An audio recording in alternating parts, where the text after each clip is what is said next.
morning, everyone. Thank you so much for having me this morning. Great to see so many people here, and I loved all the energy in the networking. So obviously a really fantastic group of folks all ready to hear my very important message this morning. And thank you, TSC, for having us. We're absolutely thrilled to be here with you all. It's my first TSC event, so very excited to hear more from the other speakers today as well. Okay, so I'm going to talk to you this morning about Green Giants, the book that I published in August of last year. And I kind of created it for people like you, the people on the front lines of sustainability, trying to sell in that business case to their senior leadership. So hopefully this will be some useful information that you can take back and share with your colleagues. So over the past 10 years or so, I've spent working at the intersection of sustainability and business. The question I've been asked the most often is this one. What's the business case for sustainability? I'm seeing some heads nodding around the room. But you know, they don't really ask it like that, do they? It's more like, yeah, but Freya, what's the business case? The question belying a bias that there is none. And for all those years, I'd always wished I had a better answer. You know, a little bit less efficiencies and savings, a little bit more revenue and top-line growth, a little bit less, in the future, business will, a little bit more real money right here, right now. Because out there in the wilds of mainstream business, beyond the kind of sustainability bubble that many of us inhabit, this conviction, forged in the fires of Milton Friedman, that sustainability and business performance are fundamentally competing forces, is unfortunately still alive and well, despite the best efforts of folks like all of you here in the room today and many others. And this is a problem. In fact, I believe this sort of absence of a very compelling business case that everybody can wrap their heads around is one of the single biggest barriers to progress on our shared agenda, the sustainable business agenda. And this is a problem that's kept me up at night a lot over the past 10 years. One night in particular that it was keeping me up was back in January of 2013. Cast your mind back now to January of 2013. And I was on deadline for an essay on this perennial topic of can purpose and profit coexist? And as I looked at what I'd written, I had to admit there was nothing in there that was going to convince a naysayer. So I did what people do when they're desperate and it's late and they're on deadline. I hit Google. And things were looking pretty desperate until I stumbled upon the information that Chipotle, and I know there's some issues with this now, and we'll address that elephant in the room in a minute, but that Chipotle had 2012 revenues of $2 billion. That says 1 billion. You'll understand why in a minute. I did a double take. Billion with a B? Chipotle, that sources all of its ingredients sustainably and ethically and uses its marketing dollars to advocate for sustainable agriculture. Chipotle was $1 billion business. When had that happened? And more to the point, why was nobody talking about this? Because, you know, out there in the world of business, there is something about that billion. It holds this strange mystique. And any business that makes it, or brand that makes it to the $1 billion mark, takes on a new level of legitimacy. And it's not surprising. I believe it's less than 0.00006% of businesses ever make it to the $1 billion mark. And for a sustainable business to do this, well, I wondered if that might be a thing. So I did some more digging, and I was able to identify that, in fact, Chipotle was now bigger than Burger King, that titan of the American strip mall.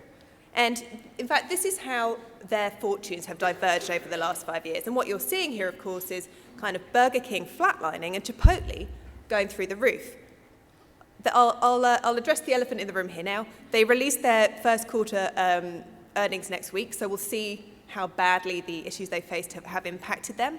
But it seems as though people are coming back to being bullish on Chipotle, so I'll just leave that there for now. So I call this slide the New World Order because as I looked at this data, I wondered if I was looking at that moment we'd all been waiting for. That moment where kind of the businesses that had not really evolved to be more sustainable started to kind of fade away, and the new, more sustainable businesses were in the ascendant. Well, of course, one brand does not a case make. So I thought to myself, well, I wonder if there are other businesses out there with $1 billion or more in sustainable revenue from products or services with sustainability or social good at their core? Because if there were, we might have the beginnings of a slightly simpler and clearer business case that we could share with the world.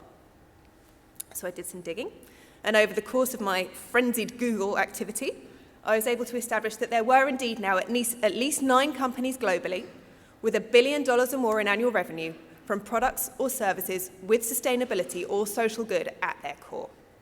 And I'm sure some of you have got some guesses as to what they might be, but I'll reveal them to you now. It's the big unveil. Unless you've read the book, in which case, spoiler alert. So we've talked about Chipotle, which as of when I was writing the book, their 2014 revenues were $4.11 billion. Flyknit, Nike's lower waist, higher performance athletics shoe that is a $1 billion brand for their business. Unilever, I'm not going to tell you too much about them because Jonathan knows a lot more than I do. But of course, the Sustainable Living Plan returned Unilever to growth after a 10-year period of low or no growth. IKEA, with its line of products for a more sustainable life at home. This became a $1 billion brand while I was writing the book. Flat pack solar panels, anyone? GE, whose Eco-Imagination line of products is third-party certified to save customers energy and money. Tesla, a brand that really nowadays needs no introduction, the sexiest electric vehicle you've ever seen. Whole Foods, $11.7 billion in annual revenue for America's first organic certified grocery store. Toyota with the Prius, the original and perhaps still the best sustainable vehicle. And finally, Natura, the Brazilian beauty brand that empowers female entrepreneurs in its supply chain and sources many of its ingredients from native communities in the Amazon forest. So these are the green giants. And together, their combined annual revenue from products or services with sustainability or social good at their core, which is a mouthful, but I have to say it a lot in this presentation, the combined revenue just from those business lines, so I'm not counting all of GE here, just Eco-Imagination, is $100 billion in annual revenue. That's what my father would call a non-trivial number. So that's them, the green giants that the book is about. Each of them makes over $1 billion a year in revenue from these business lines or products or services, and each of them is superior to their competitors on a key sustainability metric material to the category, just because I know you guys need to know about material issues, given the work that you do. So just to kind of land this point a bit more, a few more stats about some of these green giants. So Eco-Imagination is now a 10-year-old business strategy for GE. Over that decade, it has generated $180 billion in revenue for General Electric. It's at times grown twice the rate of the rest of their portfolio. It's one of the most successful business strategies in the history of the company. And if it were a standalone business, it would qualify for the Fortune 100. I don't think that's just for tree huggers and hippies, do you? Unilever, there's so much we could say about Unilever. The point that jumped out to me from last year's Sustainable Living Update was this stat that their purpose-driven brands are now growing at twice the rate of the rest of their portfolio. I hope that's still true, Jonathan. And the Prius, there are definitely now new sustainable vehicles coming out, and there are options for consumers they didn't have 14 years ago when the Prius was launched. And yet this car still commands 50% of the US hybrid car market 14 years after launch. That's kind of astonishing. They got there first, and they got there so far in front of the competitors that they simply haven't been able to catch up. But wait, there's more. So often we hear pushback from the shareholder community. They argue that sustainability will inhibit stock performance. So I wanted to see whether the green giants held up to that scrutiny. So my friend Jason Denner at Point 380 in Denver helped me put together two portfolios, a portfolio of the publicly traded green giants, which is all of them except IKEA, and then a portfolio of competitor companies, other brands that were equivalent to them but had done slightly less on sustainability. And he was able to let me know that over the past 5 years, the Green Giants portfolio outperformed the competitor portfolio by 11.7% per year, every year, over the past 5 years. Well, what does that mean in real terms? Well, if you'd put $1,000 into the competitor companies 5 years ago, today your money would be worth $1,900. It's not bad. I mean, these are not underperforming companies. They're pretty strong performers themselves. But if you put that $1,000 into Green Giants, well, today that money would be worth $3,200. So again, a significant outperformance here from the Green Giants. So by this point, I was feeling pretty excited about the power of the business case. So flushed with excitement, I called my book agent and I said, Cynthia, I've got an idea for a book. And she said, well, Freya, that's all very nice, but if you want to write a book about this, you're going to have to figure out what they've got in common. Otherwise, nobody's going to be able to replicate their success. Well, she was right, of course, but I was like, what if they don't have anything in common? I mean, this is a pretty diverse group of companies. They're headquartered in Brazil, Japan, the US, and Europe. They're making this money selling everything from curly kale to jet plane engines. They're B2B and B2C, and they're kind of born good companies like Chipotle or major multinationals that have incubated these strategies from within, like Unilever or GE. I mean, what are they going to have in common? But in fact, I needn't have worried, because from the research, there emerged quite clearly 6 common factors that account for their uncommon success. Each of these factors went on to become a chapter for the book, and I'm going to talk through 2 of them in depth today, but before I do that, I'll top line the 6 of them for you so you can get a feel for what they are. Okay, you ready? The first is an iconoclastic leader. In every case, you can tie the strategy back to one individual who started it all. Of course, they didn't do it alone, but really they are kind of the patient zero of this strategy. And what's interesting is that for a group of individuals being celebrated for their sustainable business leadership, surprisingly few of them have sustainability in their job title. In fact, 7 of the 9 are the chairman or CEO. Why might that be? Well, and you'll hear me hit this point a few times today. For the Green Giants, sustainability is not a sustainability strategy. It is a business strategy. For them, sustainability is shifting from where they spend or save money to how they make it. And sometimes to push that kind of transformation through a large organization, you just have to be the boss. These leaders, by the way, also share 4 characteristics. I call them the 4 C's.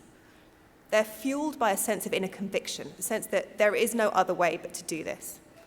Second, they have courage, because it takes courage to stand up to your peers, your stakeholders, and frankly, the whole of business wisdom. But they do it anyway. They're committed, because you guys know better than anyone how hard it is to push this change forward day to day. And fourth, they're contrarian, because you have to be willing to be a little bit outside of the norm to be that provocateur that pushes things forward. And sometimes in meetings like this, I can see people thinking, I wonder if I've got the 4 C's. So I wonder if everyone in the room thinks that they do. I'm quite sure you all do. Okay, next up, disruptive innovation. This is a chapter we'll look at in a bit more depth. Very excited to see this in here. The Green Giants don't just make slightly more socially responsible or green versions of something that already exists. They use sustainability as a spur to disrupt the category that they're entering, disrupting either the dominant technology or the business model in the category that they enter, forcing their competitors to play catch-up. Third, a purpose beyond profit. Now, purpose is a kind of a trendy buzzword these days, but at Green Giants, this isn't just about feel-good words on a page. Their purpose is a very clear articulation of their business strategy. And this, again, comes back to that point I made earlier. They're asking not just what is our purpose as a business, but in fact, what is the purpose of business as an institution? And increasingly, the answer they're coming back with is something much more than generating returns for shareholders. In the process, they're proving out what I call the purpose paradox, the surprising fact that companies that pursue a purpose beyond profit are more profitable than those that pursue profit alone. And there's some good stats in the book that bear that out. Fourth, built in, not bolted on. Now, I speak to clients probably in similar roles to the roles that you all occupy in the sustainability function, who are often wildly frustrated by their inability to get their hands on the core business. Sometimes they feel siloed and kept sort of in the sustainability bucket when they know that if they were allowed greater access to the business, they could be driving genuine transformation and business growth. But at the Green Giants, as we've said, sustainability isn't where they save or spend money. It's how they make it. And that orientation has profound implications for how you structure your organization. And green giants are breaking sustainability out of the silo and embedding it into the 6 structures that run their business. Everything from their incentive structure to their organization structure to their cost structure, and from where sustainability can drive this billion-dollar value. Mainstream appeal. We'll talk about this one a bit more in a minute. This is the marketing conundrum. And finally, the new behavioral contract. We're all here to talk about collaboration. That is one of the 3 pillars of the new behavioral contract: collaboration, responsibility, and transparency. Again, they might sound like business buzzwords, but at the Green Giants, they're everything but. Today, when brand is built through behavior and through actions, not advertising, the Green Giants are embracing these behaviors to behave their way to billions. Okay, so that's the 6 factors. And, if you just go ahead and do them all, these should be fine. But of course, I'm being glib. We all know how hard this work is. So I'm going to dive a bit more now into a couple of the factors. And TSC team, keep me honest if I'm going too long. Just wind me down, because I can talk about this stuff all day. Disruptive innovation. I have to say, I was so excited when I realized this was one of the common factors, because I've spent the past 10 years with people seeing me coming and thinking, oh God, here comes that green woman. She's going to make us feel really guilty about everything we do and try to get us to go back to living in a cave, wearing a hair shirt, and eschewing modern luxuries like showering and leg shaving. But in fact, the Green Giants prove that sustainability is the polar opposite of primitive. They're using sustainability as a spur to invent the products and services of the 21st century. I'm going to use a little example here to illustrate what this disruptive innovation is not and is. So with apologies to Nike, who knows what this is? Anyone got one? Anyone want one? Didn't think so. Okay. This is one of Nike's first forays into sustainable footwear. This was from their Considered design collection. I believe it was circa 2004. This is what I call Green 1.0. It is the footwear equivalent of the deodorant that doesn't deodorize. Believe me, I've tried it. The kitchen cleaner that doesn't clean, and the toilet paper that is the hair shirt to Cottonelle's cashmere. Everything about it screams, hello crunchy granola hippies, goodbye mainstream. This shoe might have been greener, but was it better? It wasn't. And so consumers did not jump all over it and buy loads of it. Okay, what about this? Anyone got one of these? Any Flyknit wearers in the room? Yes, we have some back there, thank you. So this, of course, is Flyknit, Nike's billion-dollar sustainable innovation. So Flyknit is, first of all, it is one of the most low-impact shoes. It's one of Nike's most environmentally friendly shoes because the process of making it reduces waste by up to 80%. It's woven instead of being pieced together from different fabrics all over the world in different factories with lots of waste being left on the floor. So that makes it incredibly low waste. But it's also perhaps Nike's highest performing shoe. It is 20% lighter than their next lightest marathon shoe. And those of you who are runners, long-distance runners, might appreciate that that shaves not only all-important fractions of a second off your time, it is also as though you didn't have to carry a car by the time you finished a marathon. So for the athletes who wear this shoe, a huge functional and performance benefit. And of course, it also embodies all the best of Nike's high-quality design. It's hip and trendy, and it was a big hit on the men's fashion shows in Milan the year it was released. So it kind of was the perfect triangle of everything that Nike represents. So the point with this shoe is it wasn't just greener, it was overall better. And that's what I'm talking about. This idea that Nike took sustainability and used it as a spur to invent something that hadn't been done before, to invent the sneaker of the 21st century. Not just greener, but better. And making it greener and not just better is one of several factors of the disruptive innovation that I explore in this chapter. One of the others is embrace the counterintuitive. Again, a little story to explain what I mean here. So, has anyone seen this movie, Who Killed the Electric Car? Great movie. If you haven't watched it, I watched it again when I was writing the book. And this documents the demise of the EV1, which was General Motors' electric vehicle. They'd made several forays over the course of the 20th century into electric vehicles, but in 2002, they finally recalled the EV1, pronouncing it kind of dead. So imagine then that you're a young hotshot billionaire, fresh off selling your shares in PayPal, and you've got a lot of money to burn. What do you do with it? Well, Elon Musk decided to invest it in two guys in a business plan for an electric car company. Literally, that's all Tesla was at the time. It's easy now, looking at Tesla, to think that its success was always assured, but in fact, the truth is it was anything but. Over the next 4 years, Musk had a terrible time. By 2008, he had sunk 70 million of his own money into this company, and still no vehicle had been brought to market. Bloggers had Tesla on death watch. The industry was circling, ready to pronounce its death knell. And by the end of 2008, Elon Musk had a nervous breakdown. True story. But then in 2009, miraculously, things started to turn a corner.